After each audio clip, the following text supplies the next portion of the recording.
One thing I really loved in the sample pack was this kind of big, droney, held, brassy bass. I thought it was really cool, so I thought I'd try and recreate it myself. Again, just using the instruments that come with Logic. Just trying to keep it super, super simple.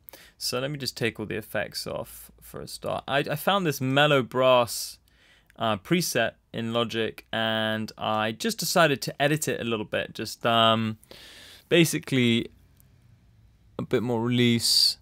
I played around with the envelope as well. So let me just play what it excuse me. Let me just play what it sounds like.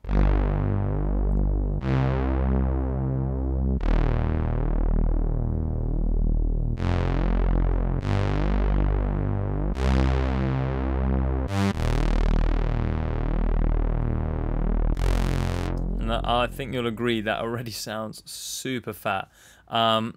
One thing it didn't have on was the chorus and this voice detune. I don't know if you guys have ever seen this in the retro synth, but it's a great feature for actually making it sound more analog because it detunes it. I'll show you what it sounded like before.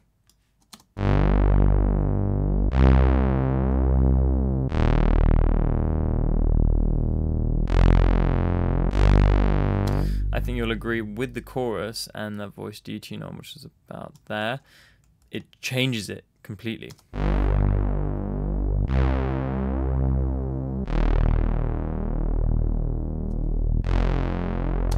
Now, I do like the bass in here, but the problem is I've got this chorus on it, and I was scared that well, not scared, I was worried that the chorus was, it's moving the bass from left to right, and that can be a real problem when it comes to sort of mixing bass. But I still wanted that character, so what I did was I cut the low end out.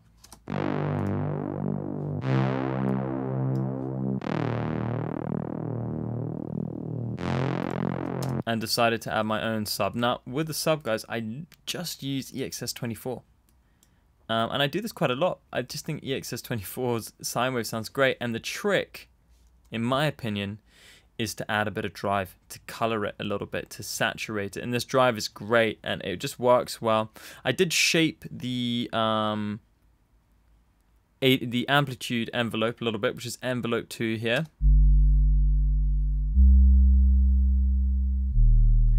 And I just shaped it to match what was going on with the mellow brass above. So, the kind of decay in volume, the slightly slower attack. So let me just turn this drive off as well, just to show you how different it sounds. Actually, let's just turn that channel EQ off as well. Look, it's nice, but there's no harmonics. There's almost too many harmonics. That's why I applied the channel EQ.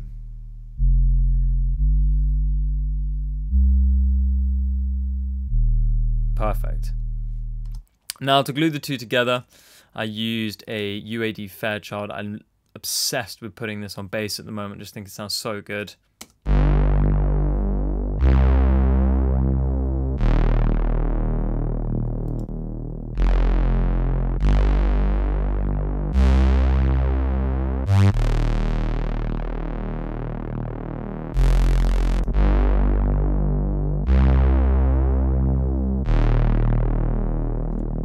Just something about it. It's so squelchy.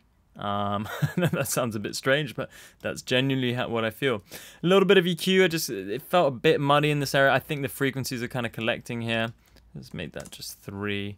So let's just turn that on and off. We'll just cycle around the first 4 bars as well.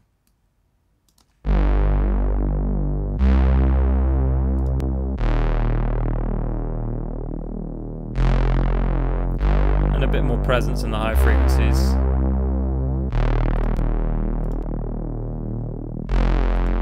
Just felt a bit cleaner. It wasn't totally necessary, but I kind of like that.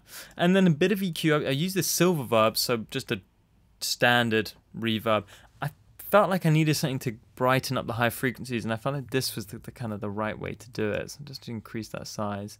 I'll overdo the reverb and then sort of bring it back a little bit. We'll work on the second half here where there are more high frequencies due to this cutoff automation that I did in the retro synth, so on this filter here.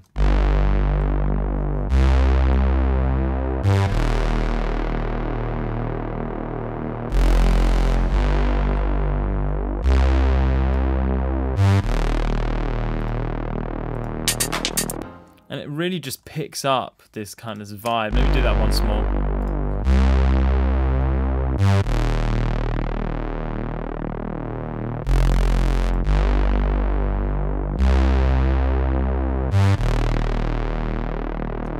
Just makes it that 20% more epic, which is exactly what it needs. So just to play you everything all together, so you can see how it sounds like one after the other. Here we go.